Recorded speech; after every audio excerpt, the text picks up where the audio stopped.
el perfil de lípidos o no. O sea, realmente, si tú consumes unas calorías en cantidad suficiente, la pregunta es esa. ¿Qué tanto me debo de preocupar por la composición de la dieta? Sabemos que en la dieta tú tienes que tener las calorías suficientes, los aminoácidos esenciales suficientes, los ácidos grasos esenciales suficientes y las vitaminas y los minerales suficientes.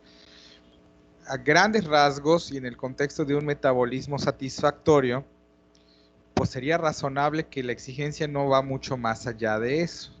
¿Por qué lo digo? Y esto, perdón por las mamás que me están oyendo, ¿no? Pero yo como pediatra, pues les digo, si el niño no se quiere comer las zanahorias, vamos a ir primero en lo biológico y luego nos vamos a lo conductual. Pero esencialmente, si su hijo no se quiere comer las zanahorias, que no se las coma. Porque todo lo que viene en la zanahoria, vitamina A y estas cosas, pues la verdad es que también vienen otros alimentos y no hay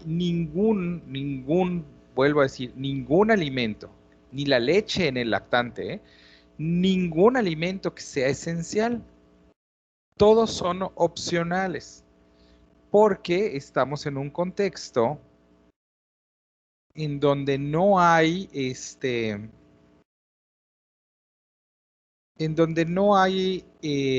ningún alimento, o durante muchísimos años, no hubo ningún alimento que estuviera presente en todos lados. Hay alimentos presentes en determinados ambientes geográficos y no en otros, y culturas que comen ciertos alimentos y no otros. Y entonces tú puedes tener un desarrollo normal y una vida razonablemente sana en un contexto, permítanme un momento.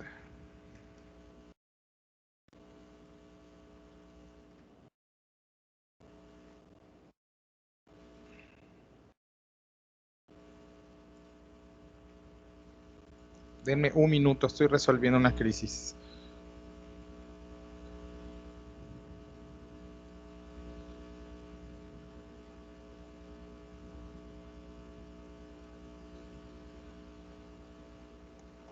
Ya.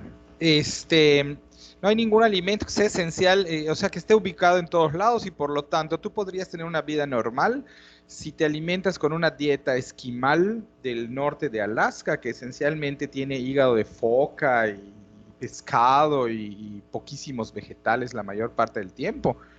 Y puedes tener una vida normal viviendo en una tribu del Sahara africano con los alimentos que tengan disponibles o siendo un aborigen australiano y no se me ocurren tres dietas más diferentes, ¿no?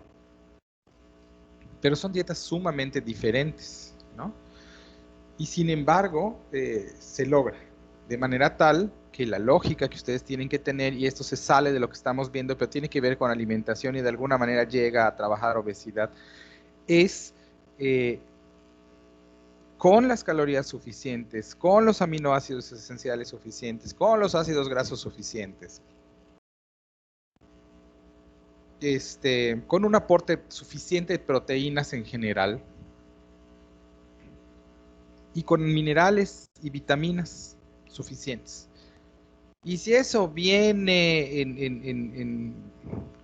en bolsitas, en cajitas, en alimentos procesados, en origen animal, en origen vegetal, trae leche, no la tiene, tiene verduras o no, tiene 20% de grasas, 30, 40%, es restringido de carbohidratos, no lo es, no importa. Ya en lo educativo, si su mamá les quiere enseñar a comer lo que hay, pues es una cuestión educativa, pero no es una cuestión biológica alimentaria, y eso me refiero con, bueno, sí que le hagan comer las zanahorias porque el niño no tiene que aprender a que a veces uno come lo que hay, ¿no? Pero si no se comen las zanahorias no se va a morir, de verdad que no, ¿no? Desde ese punto de vista, aquello de la pirámide del buen comer y la repartición de los carbohidratos, o el plato del buen comer, perdón, y la proporción de calorías 60 en carbohidratos, 30 en lípidos y 10 en proteínas, pues es una sugerencia de algo que funciona bien. Pero realmente tú puedes tener una dieta restringida de carbohidratos y ya dijimos que aunque pues metabólicamente tienes hipótesis de incremento del riesgo cardiovascular, en realidad con que tengas una base mínima de carbohidratos, pues la verdad es que la puedes ir llevando, ¿no? Porque los mínimos carbohidratos se van a encaminar a tus alimentos, a tus células, líneas celulares dependientes de glucosa, y entonces vas a tener un proceso energético dependiente de grasas, y de ahí vas a obtener la energía, y vas a tener un montón de mitocondrias echando a andar el ciclo de Krebs y la cadena respiratoria, porque lo que haces es beta-oxidación y se te van a juntar cuerpos cetónicos, que entonces vas a jalar al hígado, y tu recirculación de los cuerpos cetónicos va a ser un mecanismo más eficiente que en otras personas, porque finalmente el exponerte a cierto ambiente genera cambios adaptativos o epigenéticos en donde la expresión de ciertos genes se va a ver favorecida porque estás comiendo una dieta con más grasas, ¿no? Entonces, en sentido estricto, hay muchísima variación en los contenidos de colesterol y de ácidos grasos y de azúcares y demás. Y es más importante el cambio epigenético que deriva de la exposición frecuente a determinadas dietas. Lo que les platicaba de la ingesta de azúcar, o les mandé un meme ahí de la ingesta de azúcar en los niños, ¿no? Que si un niño a los 10 años ya consumió más azúcar de lo que una persona promedio consumía antes en toda su vida, evidentemente ese ambiente elevado en azúcares simples de alto índice glucémico va a generar una modificación en la intensidad con la que ciertos genes son leídos, y eso nos referimos con epigenética, lo cual va a generar un ambiente que al cabo de los años conduce, y eso ya lo habíamos platicado, conduce a la resistencia a la insulina. No al mismo ritmo en todos los pacientes, no a la misma edad, y eso tiene que ver en parte con la composición de la dieta y en parte con las características de susceptibilidad que heredaron estos pacientes de sus genes, de los genes de sus padres. En el entendido de todo eso, que ya habíamos platicado de alguna manera en diabetes, pues surge la pregunta, porque entonces de aquí va a derivar la recomendación que ustedes van a hacer a sus pacientes dislipidémicos cuando los tengan. ¿Es de verdad el problema está asentado en verdad en el problema de la dislipidemia, en la cantidad y calidad de grasas-colesterol que el paciente consume? Si la respuesta es sí, ¿qué tanto? Y si la respuesta es no, ¿por qué no? Para que sepamos qué vamos a hacer con la dieta. Porque si la respuesta es no o es muy poco, entonces, esencialmente que coma lo que... El problema no está en la grasa, el problema está en las calorías totales y cómo aquello que no se usa se está acomodando en depósitos de alguna manera y favorece la elevación de los triglicéridos, ¿no? Y si no come grasas, pero te lo pasa a azúcares simples, el paciente liberó su consumo de grasas y tiene cero colesterol, pero no va a mejorar. Entonces, la ingesta se vuelve bien importante en la dislipidemia. Y es lo que quiero que me digan. Y si no tienen una respuesta hoy, pues vamos a platicarlo mañana. Pero si hay un conocimiento que sirve de todo lo que estamos diciendo, no es el ApoCien, de verdad. Es este. Entonces, si no me lo pueden contestar, Job y Ricardo, me imagino que no me lo pueden contestar, ¿verdad? Quédenselo para mañana. Y hablamos mañana con la respuesta a esta pregunta. ¿Qué tanto la ingesta incide en el desarrollo de dislipidemia? Y no hablamos de calorías totales o azúcares totales, que eso ya quedó más o menos claro, los azúcares se vuelven grasa, sino qué pasa si el paciente tiene un aporte calórico normal, adecuado, así, hace un match perfecto con su metabolismo basal y entonces tiene un peso decente y no sube de peso porque lo que gasta es lo que ingiere en calorías totales. Entonces, da lo mismo que tenga más o menos grasa o no, y da lo mismo que tenga más o menos colesterol su dieta o no. Y por cierto, ya los voy a dejar libres con esto, la otra respuesta puede ser depende, porque a lo mejor esto puede ser que dependa de las características genéticas del sujeto. Y otra vez traigo a alguien de mi familia, porque en mi familia tenemos un ejemplo de cualquier enfermedad o entidad patológica en la vida, ¿no? Entonces tengo unos primos que tienen hipercolesterolemia familiar y tienen el colesterol entre 500 y 1000. ¿Por qué? Porque heredaron un defecto enzimático, deben de tener una deficiencia de alguna lipoproteína lipasa, y por lo tanto, aunque los tengas con fármacos y dieta, están en 400, pero ellos tienen una susceptibilidad genética. Ahora yo tengo un colesterol de 180 y son mis parientes. Evidentemente no heredé eso porque pues, muy maravillosamente no como. Pero, pues, a pesar de que estoy gordo, estoy así en sobrepeso, pero en obesidad. Pero mi hermano gemelo, que es idéntico y que tiene las mismas enzimas que yo y los mismos genes que yo, pero 25 kilos más, ese sí tiene colesterol. Entonces, evidentemente el exceso de la dieta conduce. Vamos a hablar de la dieta normal. O sea que un poquito abajo de lo que yo como, ¿no? La dieta normal que te mantiene en peso. Si ya estamos allá, nos vamos a pelear con la composición o con que no sube suficiente. Traías un comentario, deja ver si es relevante, que tú luego te pones creativo en el chat. Bueno, Sánchez Coello dice, no sé qué tanto uno de los tratamientos es reducir la ingesta de alimentos ricos en grasa. La pregunta es, tradicionalmente se indica esto. ¿Funciona? Sería la primera pregunta. Y si funciona, ¿por qué funciona? Funciona porque al bajar los alimentos ricos en grasa, acabas por reducir el aporte calórico total, dado que las grasas son muy ricas en calorías, en una alta densidad calórica. ¿Es así? O sea, ¿por qué estamos indicando que no coma grasa? Porque si no come grasa, baja el número de calorías y por lo tanto todo el metabolismo queda bien, o porque la grasa en sí misma es un problema. Y me voy a ir a algo que ya dijeron. Si yo como grasa, dejo de sintetizarla, ¿no?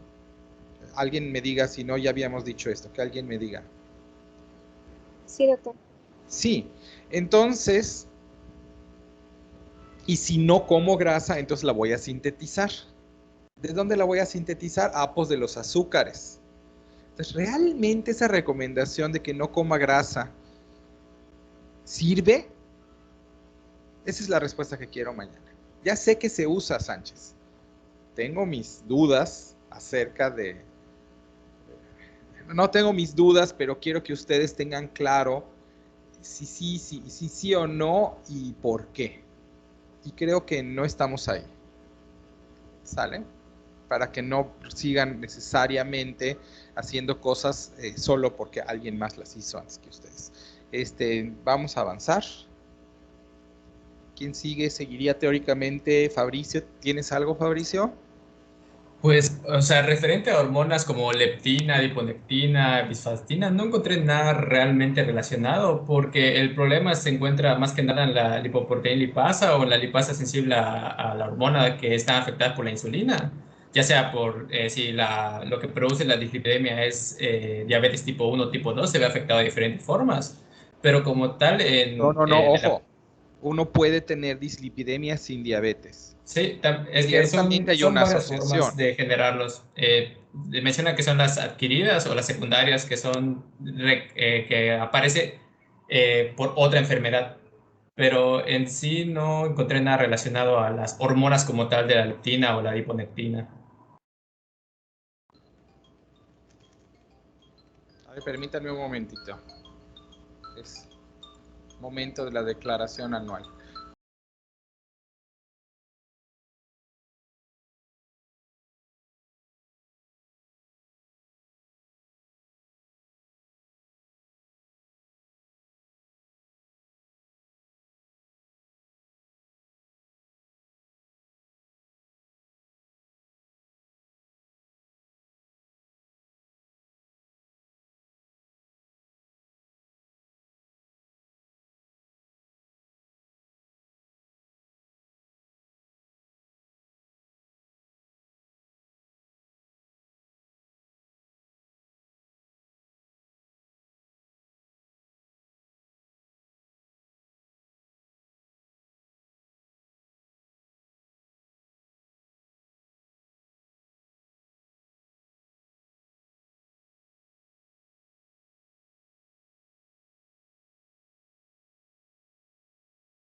Perdón, en 2 minutos estoy con ustedes. Es que hay una crisis fiscal.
Listo. A ver, hasta la siguiente interrupción, perdón.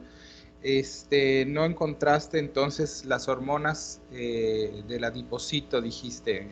Perdona, para que yo me meta otra vez en el carril, Fabricio. Ni la leptina, ni la adiponectina, ni estas. Y entonces estabas ligando un poquito con diabetes y yo te decía que si bien los diabéticos pueden tener dislipidemia, y esta es una asociación común porque sabemos que la resistencia a la insulina conduce de alguna manera a una serie de cambios o modificaciones metabólicas que acaban por llegar a la dislipidemia, hay que ver otros escenarios. Primero, existe la resistencia a la insulina desde antes de que el paciente tenga posibilidad de establecer el diagnóstico de diabetes. Entonces, hay grados, pues, y cuando empieza la resistencia a la insulina, son cambios que son compensables y sin embargo pueden llevar a dislipidemia. Entonces, tú puedes tener síndrome metabólico, nos lo van a decir, Alonso, puedes tener síndrome metabólico sin tener diabetes, ¿es cierto o no? ¿Sí o no? Sí. Sí. Entonces, tú podrías tener manifestaciones de resistencia periférica a los efectos de insulina sin tener diabetes. Así que una de las cosas que hay que tener en cuenta es que no pueden, sí es importante que asocien diabetes con dislipidemia, pero no pueden acabar con el concepto de que las dos van necesariamente de la mano. Y luego, como hay, y ya puse a mi familia de ejemplo, alteraciones metabólicas propias del metabolismo de los lípidos, como por ejemplo las disfunciones de la lipoproteína lipasa, entonces tu paciente puede tener un páncreas maravilloso y una sensibilidad excelente a la insulina y de todas maneras presentar dislipidemia por otras razones, con normopeso, como mis parientes. Fabricio, dispara. No, sí, sí, sí me consta que hay más formas de desarrollar la dislipidemia. Por ejemplo, en el artículo que leí lo clasificaban en tres, según el origen puede ser primario, que eso es genético, es básicamente genético, ya sea porque haya un fallo en un alelo de las, ¿cómo se llama? De la lipoproteína y todo eso, que eso ya viene siendo genético. Puede ser adquirido, que eso depende de los, ¿cómo se llama? El estilo de vida de la persona. Creo que ahí entra lo de la dieta que usted mencionaba y las secundarias que son que aparecen como consecuencia de una enfermedad como secundaria a una enfermedad que ahí es donde entra que si la diabetes, el hipotiroidismo, la obesidad, el síndrome de Cushing también lo mencionaban. Entonces sí me consta que la dislipidemia puede ser producto de otra enfermedad o producto de una alteración genética. Pero no antes como que hacen mucho hincapié en lo de la resistencia a la insulina, como usted menciona, porque como la insulina es la que activa la lipoproteína lipasa y desactiva la lipoproteína, la lipasa sensible a la hormona, pues es la que desencadena al final que no se puedan degradar los kilomicrones de las VLDL o que se produzcan más VLDL, ya sea que porque el hígado sigue siendo sensible a la insulina y se genere todos las hipercolesterolemia y todo eso. Sí, claro. Entonces no son propiamente hormonas del adipocito las que estás hablando. Entiendo que eso es lo que me estás diciendo y no estoy atacando tu conocimiento, sino simplemente qué bueno que tienes consciente todo lo que me estás diciendo.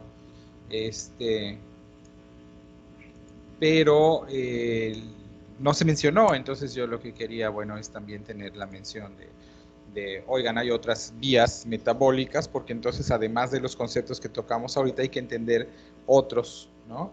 Y tienes razón, no son las hormonas del adipocito las que están involucradas, por eso no encontraste mucho. Sánchez Coello, creo que tú tienes parte de la respuesta a la pregunta larga que hice al principio, que es acerca del índice de masa corporal. ¿Es el índice de masa corporal un determinante de riesgo? ¿Y por qué lo es? ¿Encontraste algo de eso? Hola, doctor. Pues en realidad para buscar información fueron muchas investigaciones.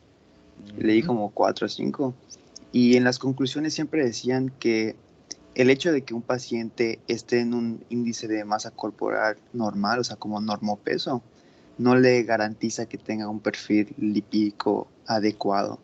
Entonces, puede tener dislipidemia y tener normopeso.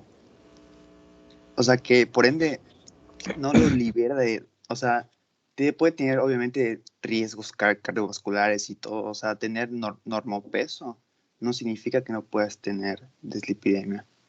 Entonces no es una manera Lo que sabríamos es, hasta cierto punto, es que si tiene dislipidemia, es una dislipidemia que no se asienta en la resistencia periférica a la insulina, ¿no? Porque ya sabemos que la resistencia, bueno, que probablemente no se asienta en la resistencia periférica a la insulina, porque otra vez también puedes tener resistencia periférica a la insulina siendo delgado y hacer diabetes siendo delgado. El hecho es que la gordura, el sobrepeso, o el índice de masa corporal elevado para estar en donde estamos situados, el índice de masa corporal elevado, inaceptablemente alto, traduce que hay un depósito de grasa y a su vez el incremento del tejido graso va a favorecer que se activen ciertas vías de señalización que van a dar como resultado la resistencia a la insulina. Entonces, si yo agarro a 100 flacos y a 100 gordos, es más probable que yo encuentre más resistencia a la insulina en los gordos que en los flacos. Aunque es cierto, podrás tener flacos con resistencia a la insulina y gordos que no la tengan. Sobre todo, y sabemos ya esto, dependiendo de en dónde está depositada la grasa, puesto que ya hablamos de que el depósito visceral de la grasa tiene un impacto mayor sobre el perfil de lípidos y la resistencia a la insulina y el riesgo cardiovascular que la grasa periférica. Coloquialmente, gordura en forma de manzana y en forma de pera. Así que si tienes caderas grandes, pues tienes menos riesgo cardiovascular que si tienes panza chelera. Es así, ¿no? Cierto. Y los yucatecos además solemos engordar visceral. Son más panzones. Pues sí, tú no, pero pues más panzones que caderones. La verdad es que es el fenotipo, ¿no? Y eso viene con un riesgo asociado. Y si hacemos entonces el índice cintura-cadera, pues bueno, salimos mal parados. Ahí voy, Fabricio. Con la dislipidemia es lo mismo. Si yo agarro a 100 gordos y a 100 flacos, lo más probable es que tenga yo más dislipidémicos entre los gordos que entre los flacos, pero además entre los flacos podré tener quien no tenga entre los gordos porque son gordos, comillas, sanos, y los flacos podrán tener o alteraciones en el metabolismo lipídico, casi siempre asentados en el hígado o en la lipoproteína lipasa, o resistencia periférica a la insulina de los flacos, que le va a conducir sobre la misma vía de acontecimientos que a los gordos para llevarles a la dislipidemia. Entonces el índice de masa corporal es un sugerente, pero no una garantía ni de que vaya a ocurrir ni de que no vaya a ocurrir la dislipidemia. Fabricio. Esto que mencionaba de que si tienes grasas en las caderas eres menos propenso hasta cierto punto. Es menos peligroso que la grasa en el Visceral. abdomen visceral. ¿Tiene relación con lo que dicen que el hombre es más propenso a los ataques cardíacos que las mujeres? Porque supuestamente hay como una distribución de grasa según el sexo y eso, ¿no?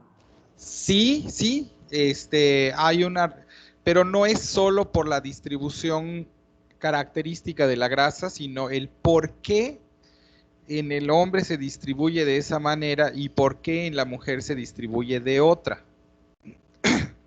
Y esto está mediado por esteroides sexuales, pero cuando ya ustedes se están metiendo, ya habíamos hablado del colesterol y que el colesterol fabricaba cortisol y testosterona y progesterona y estrógenos, ¿se acuerdan? Y entonces sabemos que el precursor es el mismo y que la estructura es similar y que de alguna manera comparten en cierto grado algunas acciones o alguna capacidad de interconversión. Por ejemplo, no es ningún secreto que las mujeres que tienen hiperestrogenismo acaban por tener datos de virilización porque algunos estrógenos se transforman a andrógenos y por eso las mujeres, por ejemplo, con síndrome de ovarios poliquísticos, pues les sale vello facial y el síndrome de ovarios poliquísticos lo que tiene es muchos estrógenos, pero se androgeniza, ¿no? O, por ejemplo, también los reportes conocidos hasta en forma coloquial en redes sociales, de que las personas que utilizan esteroides anabólicos, hombres con esteroides anabólicos, podrían desarrollar ginecomastia, porque el exceso de testosterona también puede tener cierta conversión a estrógenos que da pues, la ginecomastia, el efecto paradójico. O sea, aquí hay efectos compartidos y las hormonas esteroides sexuales tienen acción sobre el metabolismo graso. Tan es así que las mujeres, como tú bien señalas, tienen una disminución, un riesgo cardiovascular menor que los hombres, mientras que se encuentran en etapa reproductiva. Pero cuando termina la etapa reproductiva y dejan de tener el efecto, sobre todo el efecto progestágeno, porque los ciclos menstruales pues, tienen una fase estrogénica y una progestágena o secretora o lútea, el riesgo cardiovascular de la mujer se empieza a incrementar hasta que al cabo de los años alcanza el riesgo cardiovascular del hombre. Y yo no sé si lo mencioné con ustedes, pero creo que sí. Les mencioné el estudio del 1.000.000 de mujeres, el Million Women Study en Inglaterra. ¿Hola? Creo que no. Creo que no, doctor. El Million Woman Study de Inglaterra es una cosa maravillosa, en donde descubrieron ciertos esteroides estrógenos sintéticos y entonces dijeron, no, pues vamos a darle tratamiento a las mujeres perimenopáusicas para que no se pongan sintomáticas, porque muchos de los síntomas de la menopausia vienen por picos de la folículo estimulante, porque tienen déficit de estrógenos y entonces a nivel central se manda el estímulo de FSH para que los estrógenos empiecen a fabricar en los folículos que van en desarrollo. ¿Sale?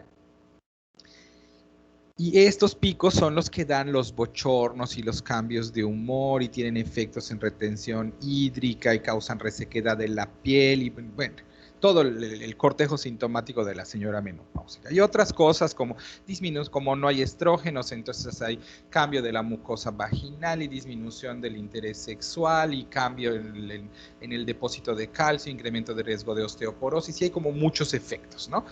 Entonces dijeron, pues mira, a estas señoras perimenopáusicas vamos a darles terapia hormonal de reemplazo. Y les empezaron a dar a un chorro de señoras en Inglaterra hormonas de reemplazo, ¿no? Y al cabo de los años, uno en estos estudios de larga evolución, pues van viendo porque la intención es, pues la piel está mejor, están de mejor humor, no ganan peso, tienen menos riesgo de osteoporosis, se llevan mejor con el marido porque todavía tienen interés sexual, cosa que es relevante, ¿no? Y así por lo consiguiente. Y al cabo de los años se empiezan a dar cuenta que las señoras empiezan a morir de infartos y de hemorragias cerebrales, o sea, tienen daño cardiovascular por aterosclerosis. Y entonces dicen, caramba, mira, le estamos dando estrógenos suplementarios para que no se pongan sintomáticas, queríamos que vivan más y mejor, les estamos proviniendo la osteoporosis y tal y cual, y ¡pum! Se encuentran con incremento, lo pueden buscar el artículo, es la historia completa, hay artículos periodísticos incluso al respecto. Y se dan cuenta que se mueren las señoras 3, 4, 5, 7 años antes que las del grupo control que no están tomando los estrógenos. Y entonces les dicen, y la parte interesante es esta, les dicen a las señoras, ¿saben qué? Ese tratamiento no está recomendado, se va usted a morir antes, regrésemelo. Y las señoras, no.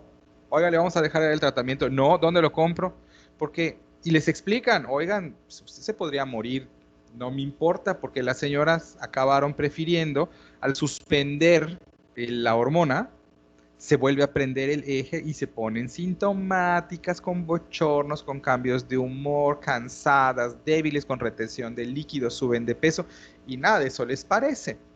Y entonces un porcentaje significativo de la población de este estudio acabó prefiriendo utilizar un medicamento que prevenía todos estos efectos o estos síntomas, así le acortase la vida total, porque prefería vivir menos años pero sintiéndose bien, pero que más años pero sintiéndose mal. Y tú le puedes explicar que los síntomas menopáusicos son transitorios y que al cabo de 1 o 2 años los va a dejar de tener, pero las señoras no quisieron. Entonces tiene varios perfiles educativos, pero uno de estos es si tú le das estrógenos a una mujer durante tiempo prolongado en su etapa postmenopáusica, le vas a incrementar el riesgo cardiovascular. Eso quiere decir que los estrógenos, que son hormonas sexuales, no solo tienen acciones sexuales, sino que tienen otras que median el metabolismo de ácidos grasos y que te conducen a un incremento de riesgo de la formación de la placa ateromatosa. ¿Cómo se llama el artículo? No lo sé. Ahorita te lo pongo en el chat. Entonces, sí, las hormonas sexuales inducen o modifican el metabolismo graso. Sánchez, creo que tú lo preguntaste. Y por lo tanto, inciden en el riesgo cardiovascular. Es una cuestión sí, en parte del depósito de grasa, porque si agarras esos pocos hombres que tienen grasa en la cadera y no en la panza, pues la verdad es que sí tienen hipotéticamente como grupo un menor riesgo cardiovascular, y si agarras a las mujeres con grasa en las caderas versus las mujeres con grasa abdominal, sí hay una diferencia del riesgo. Entonces, hay parte del riesgo que es por la topografía y parte de la topografía que es explicada por esteroides sexuales, porque las mujeres tienen más probabilidades de engordar en las caderas, pero no es absoluto.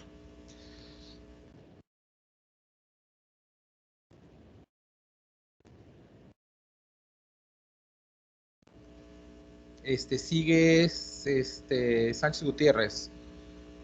Creo que no tienes mucho, pero no importa.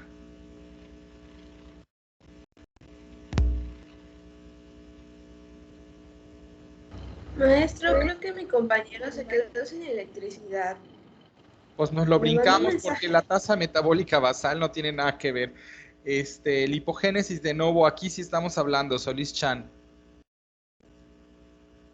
Voy, doctor. Me va a proyectar mi compañera Paula, porque yo no puedo proyectar. Está bien, está bien.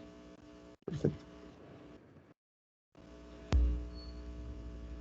Bueno, primeramente, vamos a resumir un poquito sobre lipogénesis y dislipidemia para poder entrelazarlos posteriormente.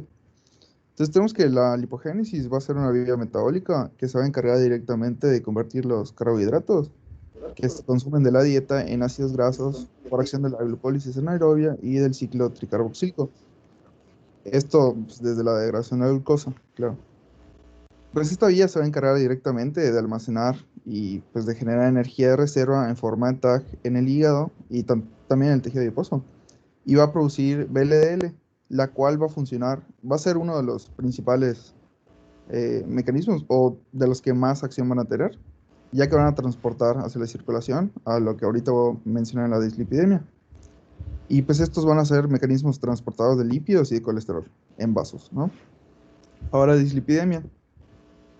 Pues este es un término que vamos a emplear directamente para dar a entender una acumulación excesiva de lípidos y de colesterol en los vasos. Este tiene diferentes características y pues lo van a hacer un gran problema. Principalmente lo que yo creo que le va a hacer el problema aún mayor va a ser que es un padecimiento asintomático y pues lo vamos a ver reflejado a primera instancia hasta el momento en el que el padecimiento ya está avanzado y pues para ello pues puede producir infartos, pancreatitis y enfermedades coronarias. Ahorita sé que va a sonar un poquito repetido lo que acabo de decir, pero quería mencionar como introducción para poder entrelazarlo bien. Ahora bien, pues como tal tenemos que la lipogénesis va a favorecer directamente el almacenamiento de ácidos grasos en forma de TAG y va a producir algunos secretados de VLDL desde el hígado hacia la circulación. Estas mismas van a generar una reserva considerable que van a generar una cantidad abultada de lipoproteínas y estas a su vez van a actuar directamente como transportadoras de los lípidos endógenos en tejidos periféricos. Haciendo un poquito de análisis, pues daría a entender que esto va a favorecer directamente hacia la acumulación excesiva de colesterol y de TAG en sangre.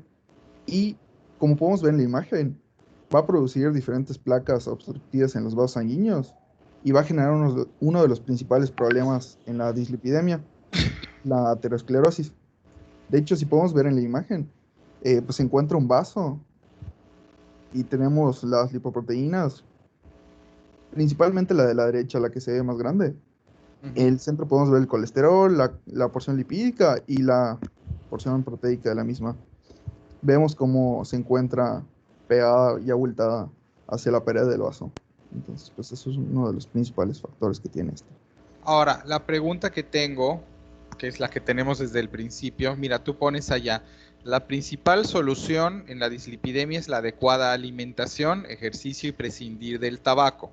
Lo del tabaco, no sé si lo vas a sentar en lipogénesis directamente o lo estás poniendo porque el tabaquismo incrementa el problema vascular. Pero, ¿cómo el ejercicio y cuál ejercicio mejora la lipogénesis de novo? Lipogénesis de novo, porque el ejercicio claramente mejora el perfil de lípidos, pero la lipogénesis de novo, ¿cómo le hace? ¿Y a qué nos referimos con dieta adecuada? Adecuada alimentación. Con lo del ejercicio, la verdad es que no busqué específicamente qué ejercicio en particular era, pero en adecuada alimentación me refería a una alimentación hipocalórica, baja en calorías, baja en grasas, intentar que esta... Pero encontraste lo de baja en grasas, ¿te acuerdas que lo tengo preguntando ya hace una hora? Sí, ¿O solo el aporte calórico adecuado? solo el aporte calórico adecuado había encontrado. ¿Encontraste lo de baja en grasas, te pregunto? ¿Y en dónde lo buscaste? Pues había leído un artículo donde decía, o sea, la verdad estaba muy, muy resumido, donde decía que nada más era una dieta hipocalórica, que se intentaba consumir en baja cantidad la grasa, sino es que intentar consumir alternativas a la misma, pero no mencionaba... Pero justo ahí tengo problemas, porque tu tema es lipogénesis de novo. Y habíamos dicho que si tú consumes grasas, dejas de sintetizar. Entonces, bajo esa lógica, si yo no consumo grasas, se tendría que activar la lipogénesis de novo. ¿Sí ves el punto de controversia? Entonces, lo que yo quiero que alcancemos, que todavía ya estamos cerca, pero siento que todavía no necesariamente todos estamos allá, es ese sentido de que necesitamos grasas. Y entonces, si no las comemos, las vamos a fabricar. Y necesitamos colesterol, y si no lo consumimos, lo vamos a fabricar. Entonces, tú puedes tener una dieta libre de grasas y libre de colesterol, y de todas maneras podrías tener problemas. Y grasas vas a tener, concediendo que tengas con qué fabricar grasas. Entonces, la principal solución a la dislipidemia, dice a la dislipidemia, sí, es la dieta, más fármacos, más el aporte calórico, como dijiste, y un poco la composición y el ejercicio, porque ciertamente si tú consumes demasiadas grasas, pero obviamente también te estás pasando de calorías, pero si tú consumes demasiadas grasas y no las usas con actividad física aeróbica, tiene que ser aeróbica porque es la que mete en actividad a la cadena respiratoria, que es donde utilizas los acetiles coenzima que están en el ciclo de Krebs. Tiene que ser entonces ejercicio aeróbico de larga duración por más de 30 minutos, que te eleve la frecuencia cardíaca más de tanto para que funcione. O sea, no barrer y que se canse la señora, sino que tiene que ser en esas condiciones. Si tú no tienes ese ejercicio que usa la grasa y tienes un exceso de aporte de grasa, pues obviamente esa grasa va a pasar y se va a meter a los adipocitos y luego va a saturar y se va a quedar en el hígado y va a saturar tus lipoproteínas y entonces vas a tener un perfil de lípidos horroroso, ¿no? Porque como comiste grasa y no la puedes convertir en azúcar para almacenarla y no la puedes wishar, pues la tienes que guardar. Y eso se va a los adipocitos y a las lipoproteínas. Eso está lógico. Ahora, si yo consumiese mis 2.200 kilocalorías que me tocan y en vez de consumir el 30%, consumo el 50% de grasas, pero hago ejercicio aeróbico y me gasto las grasas y mi total de calorías está bien, ¿en realidad eso es un problema o no? Y esto va a, de verdad, vamos a evitar la torta de cochinita el domingo o vamos a compensar esas calorías comiendo ensalada en la tarde. Ese es el punto. Entonces, tengo todavía pleitos y ahí es donde quiero que lleguen. La dieta adecuada y el ejercicio y prescindir del tabaco, sí, para la dislipidemia y la aterosclerosis que de ello resulta, van a funcionar. La lipogénesis de novo es otro cantar, porque entonces, yo si tengo un paciente que tiene activada la lipogénesis de novo y entonces es flaco con una dieta de 1.800 calorías, y hace ejercicio y sin embargo tiene colesterol y triglicéridos, es porque está sintetizando en exceso o no está degradando lo que sintetiza. Si no está degradando lo que sintetiza, pues va a estar complicado, y si está sintetizando de nuevo, pero entonces las estrategias terapéuticas son diferentes. Porque ¿qué es lo que le da gasolina a la lipogénesis de novo? Esa es una pregunta abierta para todo el grupo. ¿Qué le da gasolina? ¿Cuál es la gasolina de la lipogénesis de novo?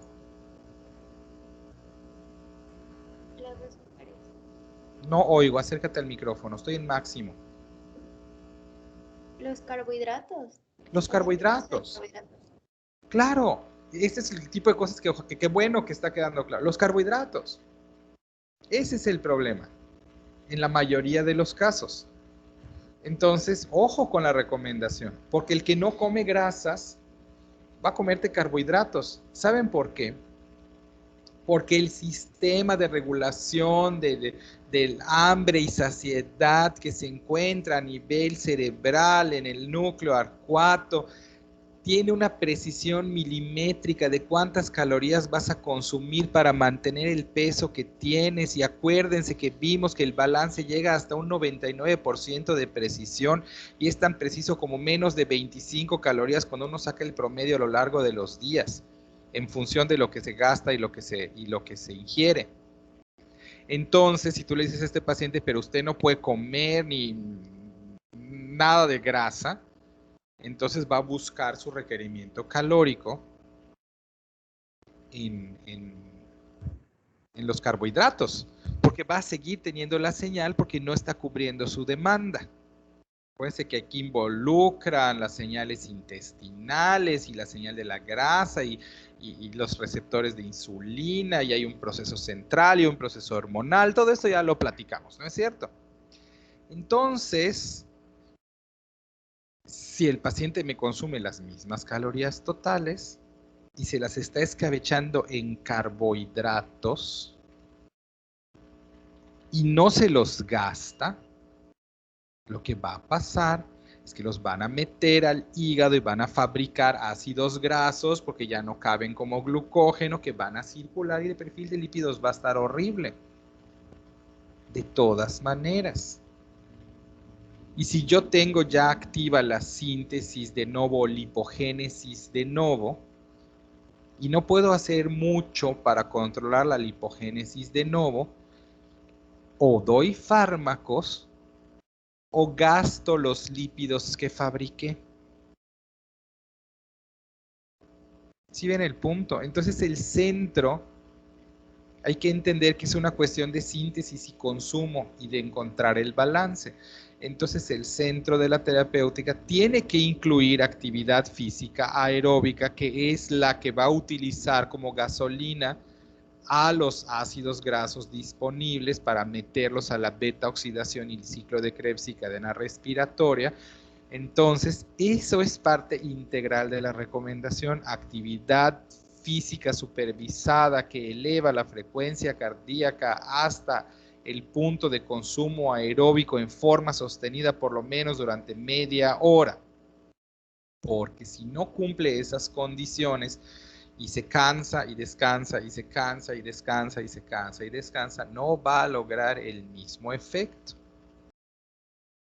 Menos, por cierto, si se toma su Gatorade mientras está haciendo la actividad física, porque entonces le estás dando azúcares simples que van a utilizarse en preferencia a los ácidos grasos para obtener energía. Así que además se hidrata con agua, porque si se hidrata con azúcares va a valer sorbete. Y le puedes incrementar, además de, pero no en vez de, además de, le puedes poner ejercicio anaeróbico que le incremente la masa muscular, porque entonces aumentas el metabolismo basal, lo cual significa que su requerimiento calórico se incrementa. Y si tienes el mismo aporte de la dieta, pero subes el metabolismo basal, pues vas a bajar de peso y con ello vas a depositar menos grasas. ¿Sí tiene sentido lo que estamos diciendo? Sí, doctor. Bueno, Sí, doctor. Sí, pues por ahí va la cosa. En lipogénesis de nuevo, ¿tienes algo más? Porque ya te... No, doctor, creo que lo abarcó todo.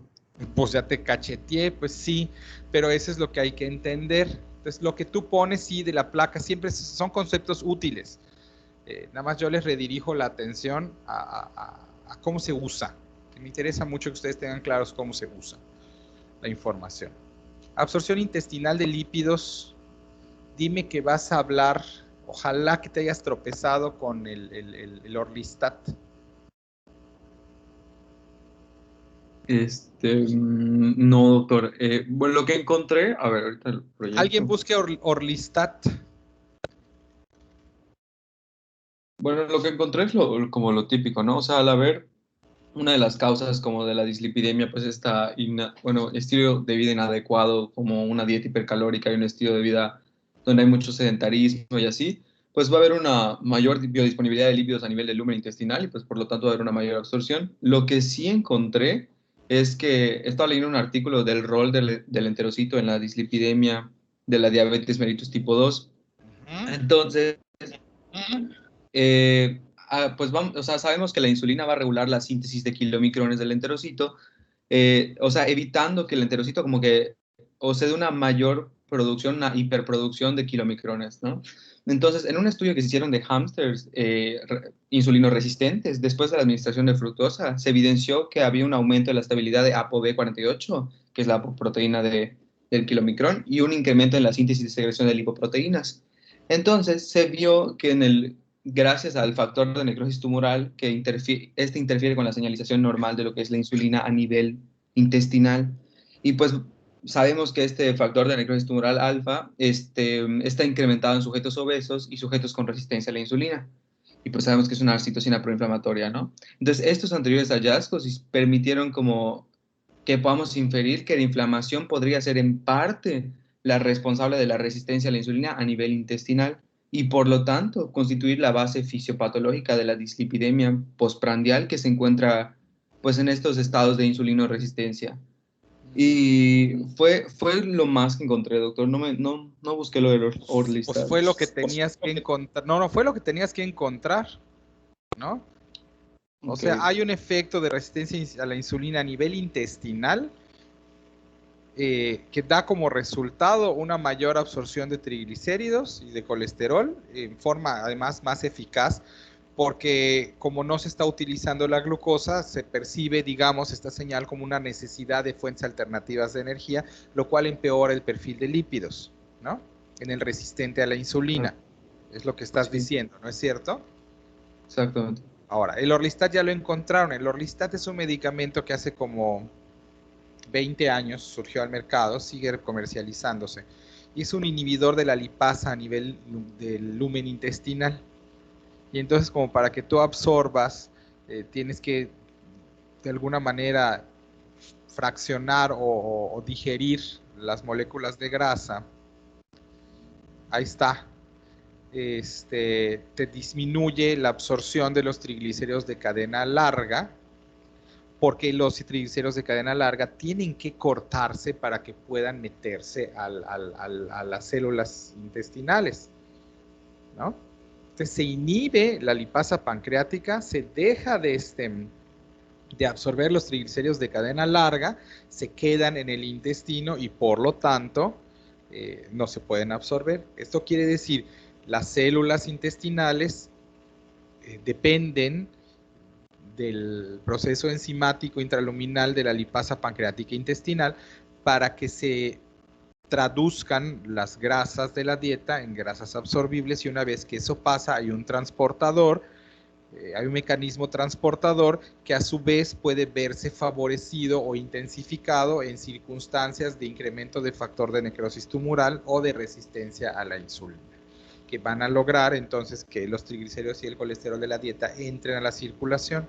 Y otra vez, es un poco, no es equivalente, pero es un poco como el índice glucémico. La velocidad de absorción va a determinar el grado de elevación que van a alcanzar los triglicéridos, porque los triglicéridos y el colesterol séricos no son un valor estable a lo largo del tiempo, se ven modificados con curvas asociadas a la ingesta y valles en los periodos de ayuno, y estos picos, es decir, si yo tengo 180 de colesterol en ayunas, eso no quiere decir que tenga 180 siempre.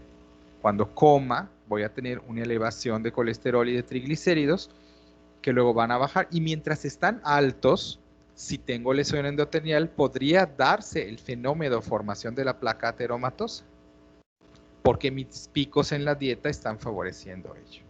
Entonces el Orlistat se utilizó, mejora también el perfil de lípidos, ya les dije que a qué costo, porque da esteatorrea, pero pues bueno, modifica el proceso desde el mero principio. No se puede meter al enterocito porque no se pueden romper las cadenas largas.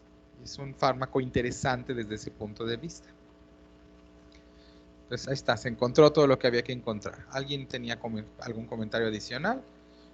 No, entonces pasamos a Vargas y Vela. ¿Tienen algo que tengamos que comentar? Pues en mi caso, hablando del metabolismo de los kilomicrones y pues de las lipoproteínas de muy baja densidad, pues era más que nada relacionado a pues realmente lo que hemos estado platicando de cuáles pueden ser las causas para una hipertrigliceridemia o una hipercolesterolemia, una dislipidemia mixta, pues dependiendo dependía mucho de la causa, que es la que lo causa. O sea, por ejemplo, si hay la resistencia a la insulina, si hay algún disminución por la actividad de la lipasa lipoproteica o cuestiones así. Entonces, pues, no sé si quiera que yo ande un poquito más o... Porque realmente pues era eso en general. No, la verdad es que creo que no hay mucho relacionado.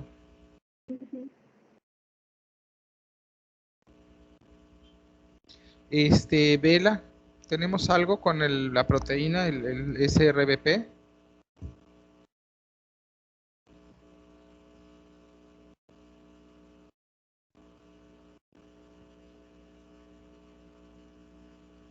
¿Está Vela?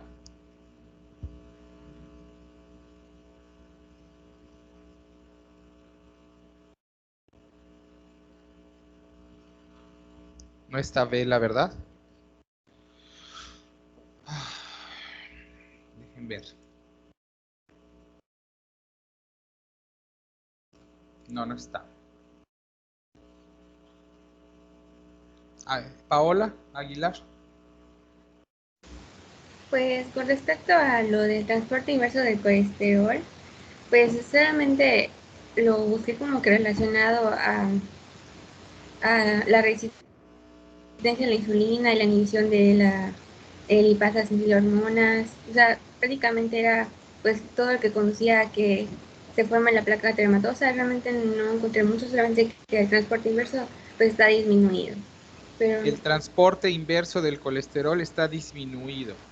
ajá, o sea, pues no sé si quiere que lo proyecte, pero realmente... Nada más recuérdanos cuál es el transporte inverso. Pues cuando, o sea, desde el inicio de cómo se forma, o sea, es que realmente aquí lo que va a predominar es la mayor actividad de la proteína, el, el CTP, que es la proteína transportadora de estrés de colesterol. Esa es la que va a estar más aumentada debido a la hipertrigliceridemia. Entonces, pues de acá lo que va a ocasionar, pues es que, o sea, voy a preguntar porque Sí, bueno. sí, necesitas. Es que hay algo que no estás viendo, que creo que con la imagen quedaría muy fácil. No era Bueno, no es es esa que bueno, imagen, aquí agregué al principio, no es pues, esa o sea, la tampoco. definición, o sea, La de la 2, bueno, aquí, la 2, la 2. esta.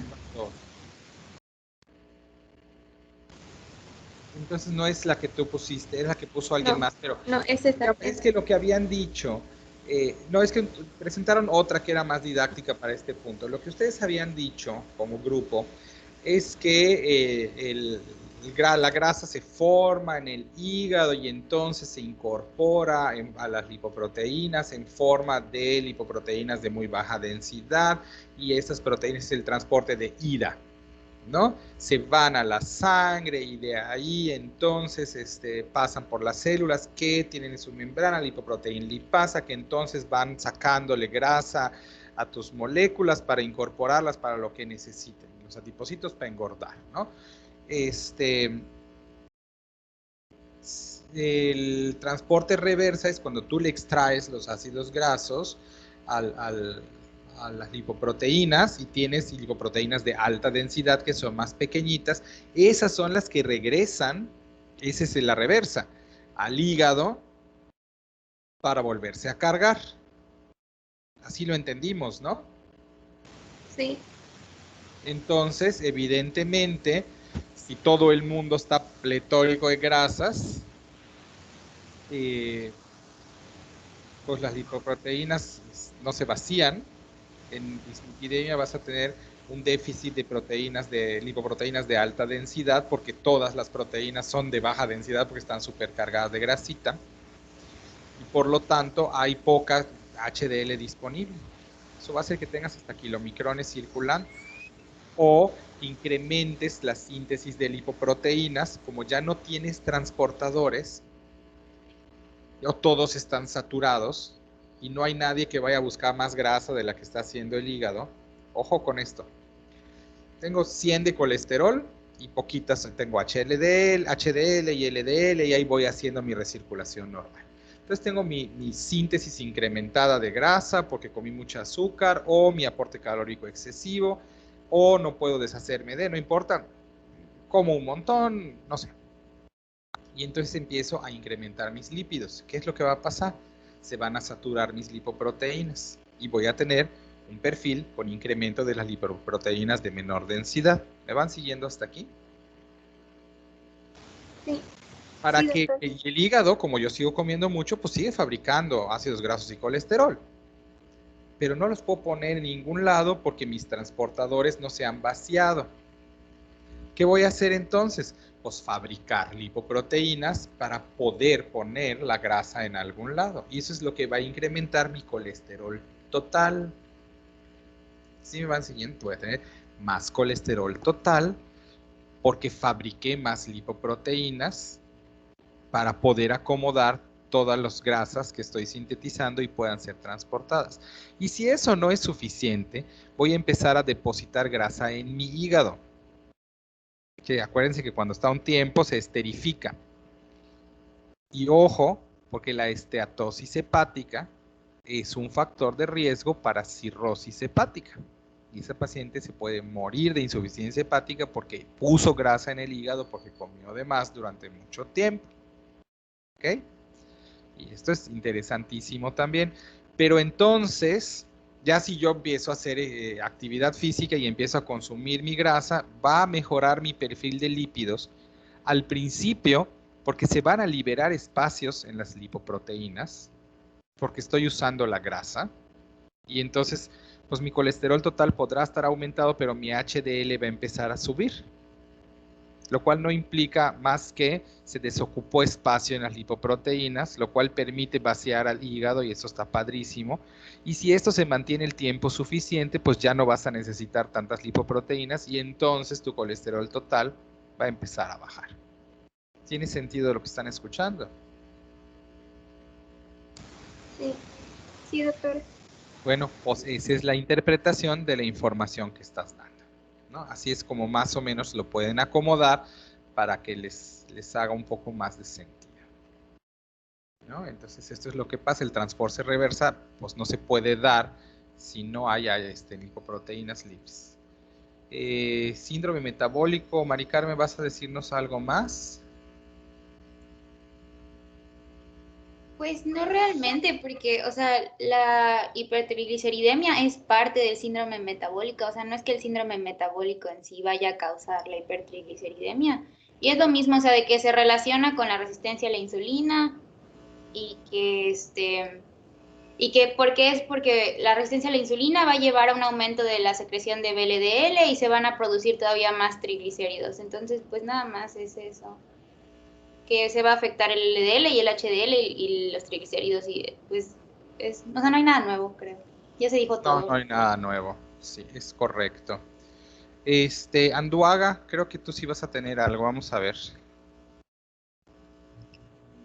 Pues en realidad es lo mismo que presenté ayer o casi lo mismo. Sí, creo que sí, pero a ver, refréscanos entonces el concepto. Ay. Pues en realidad es que ya lo dijeron todo. Pues ya vimos cómo se da todo que pues por el aumento de los triglicéridos va a aumentar la VLDL y todo lo que va a conllevar junto con la resistencia a la insulina, que en la mayoría de los casos pues es debido a esta resistencia.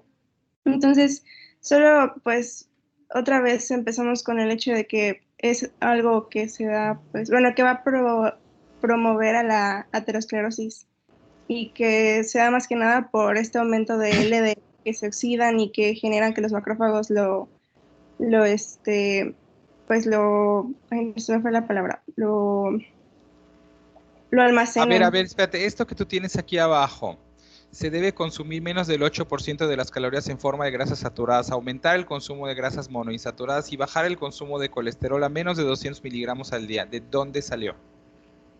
De un artículo. Ahorita no me sé el nombre, pero... Bueno, ese es algo que nos va a quedar de tarea para mañana, revisar qué tanto es, eso es En uno que, ya lo tengo, que, bueno, es un artículo que se llama Tratamiento Dietario de las Dislipidemias. Pero ¿quién lo publica? ¿En dónde se publica? ¿Quiénes son los autores? Porque que esté publicado no necesariamente lo hace verdad inamovible. Pues es de un congreso. El problema sería que es del año 2002, entonces pues tal vez está un poco... Ajá, puede ser que no esté actualizado, puede ser. Okay. Queda como tarea.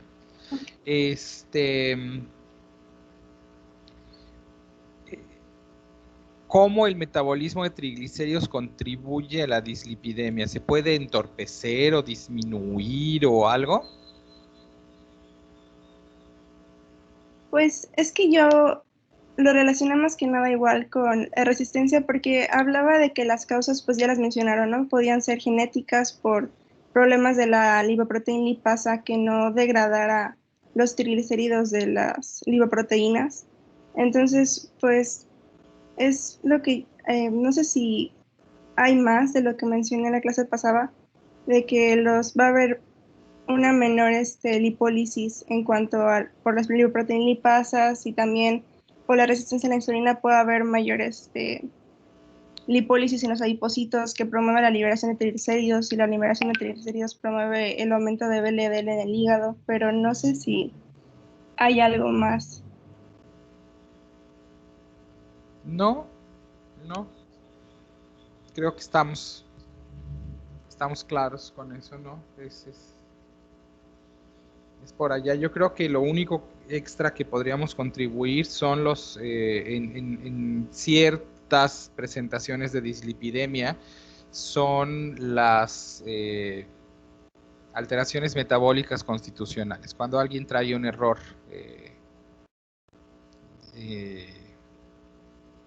genético que condiciona disfunciones metabólicas, pues bueno, podrías encontrar dislipidemias que además son rebeldes a tratamiento. Esto es interesante porque yo me voy a pelear luego con ustedes cuando tengamos los escenarios creo que se van a llamar integración básico-clínica y luego integración clínico-patológica. No sé, hay dos que son los que en el plan antiguo se llaman sesiones clínicas.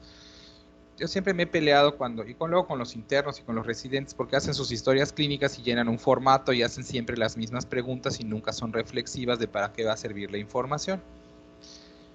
Entonces, que en tu familia hayan 3 gordos con dislipidemia, pues la verdad es que no tendría que levantarle la ceja a nadie, ¿no? Porque una cosa como que va con la otra. Ahora, si en tu familia hay un conjunto de personas con hipercolesterolemia grave o desde edades tempranas o que no coinciden con el peso corporal o son inesperadas por esa razón o son demasiadas juntas, es entonces que podría uno empezar a indagar las posibilidades de que haya un factor hereditario que esté condicionando un trastorno en el metabolismo lipídico, ¿no? Entonces el metabolismo de los triglicéridos normal es más o menos lo que tú ya describiste y el punto sería entender en dónde se podrían asentar ciertos errores innatos del metabolismo que condicionen las alteraciones metabólicas. ¿Qué tema toca mañana? Estado proinflamatorio en la obesidad. Ese va a estar bien interesantísimo. Entonces, no, pues agotamos hoy. Pero aquí vamos a hablar en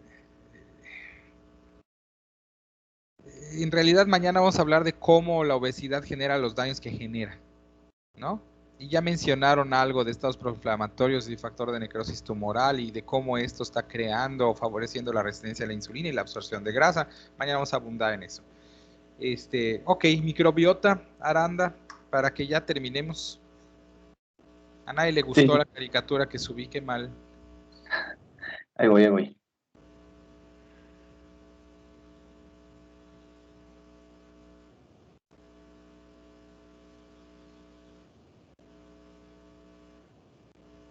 Ya. ¿Ya se ven? Sí, ya está subiendo.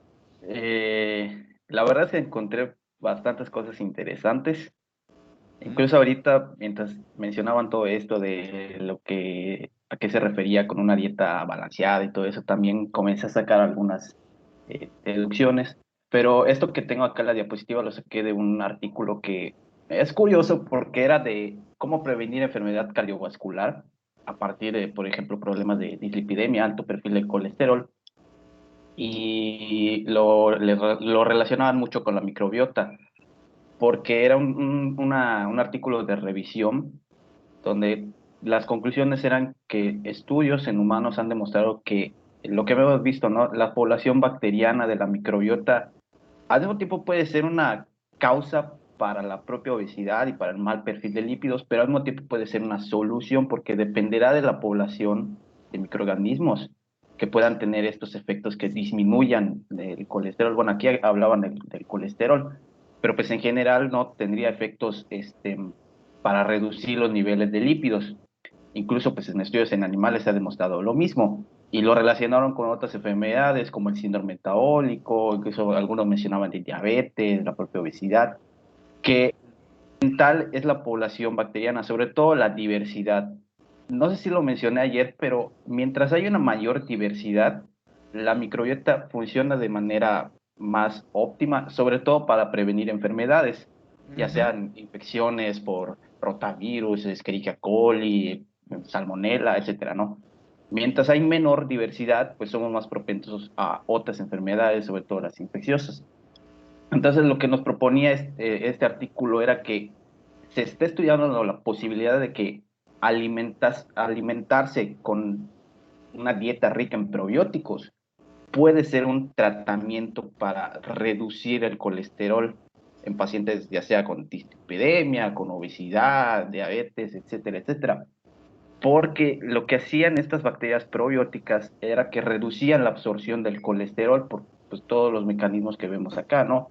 La hacía actuar a la hidrolasa de sales biliares, porque sabemos que las sales biliares tienen colesterol, entonces las volvían más lipofílicas. Bueno, eso entendí, ¿no? Impedían que se absorbieran y que se excretaran por las heces. También hacía que el colesterol... No, las sales biliares, el problema es que se recirculan. Ajá. Las sacas y las vuelves a absorber y las vuelves a usar y las vuelves a absorber. Entonces, si tú incrementas la excreción de las sales biliares porque las hidrolizas, entonces ese colesterol que estás sacando vía bilis ya no lo vuelves a absorber y tienes que utilizar colesterol disponible dentro del cuerpo para fabricar más sales biliares y eso en forma indirecta reduce el colesterol al comprometer la recirculación de sales biliares. Esa es la manera. Sí, y bueno, decía igual de atrapar el colesterol en la membrana, que pues sabemos que el colesterol le ayuda a darle estabilidad a las membranas lipídicas, convertían el propio colesterol a coprostanol que se excretaba en las heces, de hecho decían que funcionaba como un marcador para si hay contaminación por heces humanas en el campo o en el medio ambiente. Inhibían la formación de micelas, que ya sabemos pues se necesitan micelas para absorber ácidos grasos y colesterol en el intestino. Y pues lo que ya les había dicho, ¿no? Fermentación selectiva de algunos alimentos. Y en esta parte de abajo que dice el desarrollo de elementos funcionales que para reducir el contenido de grasa o la mejora del perfil de ácidos grasos, está relacionado con este cuadrito de acá, de los prebióticos y probióticos, y sobre todo con la fibra alimentaria, que ahorita que no sé si lo mencionaron acá o se me prendió. No lo habíamos dicho, no lo habíamos pero dicho. la fibra alimentaria sí incide porque la fibra es polisacáridos que no se metabolizan. Es como, por ejemplo, bueno, sonará medio estúpido, pero no sé si han dado cuenta que si tú mascas un grano de maíz entero, sale entero, feliz cuando tú vas al baño, porque Sí, claro. contiene celulosa. Esa celulosa no la podemos digerir, o sea, sí se puede pesar digerir, de que está pero... hecha de glucosa, nosotros no podemos romper el tipo de enlace porque no tenemos una enzima que rompa ese tipo de enlace. Exacto. Entonces, los animales que pastan sí pueden, pero por eso rumian para poder procesar, como las vacas, ¿no? Entonces, y sacan además mucha de la celulosa sin digerir, por eso tienen que comer tanto. Pero sí, efectivamente, si tú estás consumiendo fibra que tú no vas a absorber, porque no puedes romper los enlaces de celulosa y no puedes sacar las glucosas de ahí, hay bacterias que sí degradan celulosa, ¿no? Y entonces un prebiótico es algo que sirve de alimento preferentemente a la microbiota intestinal. Y un probiótico es un microorganismo capaz de incorporarse a la microbiota intestinal. Entonces aquí hay diferencias, se llaman casi igual, pero no son lo mismo. Entonces no es lo mismo prebióticos que probióticos. Prebiótico es, por ejemplo, la fibra, como tú dices, y probiótico es bacteria. Sí. ¿No? Sí.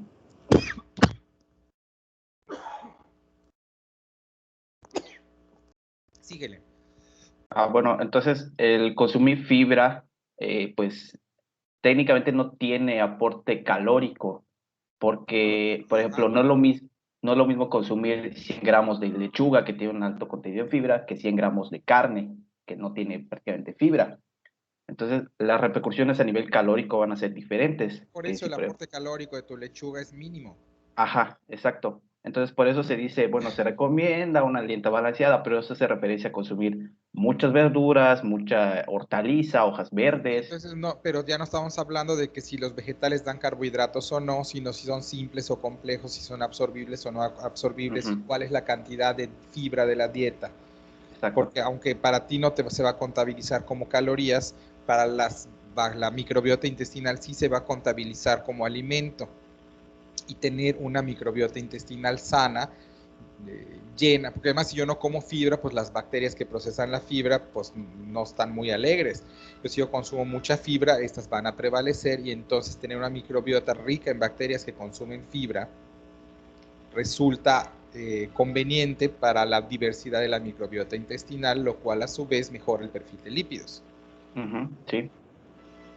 Y también decía, por ejemplo, que la fibra es osmóticamente activa, entonces puede ayudar hasta cierto punto a secuestrar algunos glucosas, ácidos grasos, en algunos casos, ¿no? Pero también puede incidir hasta cierto punto. Claro. Y pues, por ejemplo, pues consumir alimentos con probióticos, creo que ya hemos escuchado, ¿no? De algunos que dicen rico en probióticos o te ayuda a mantener tu Flora microbiota, que no sé qué. intestinal.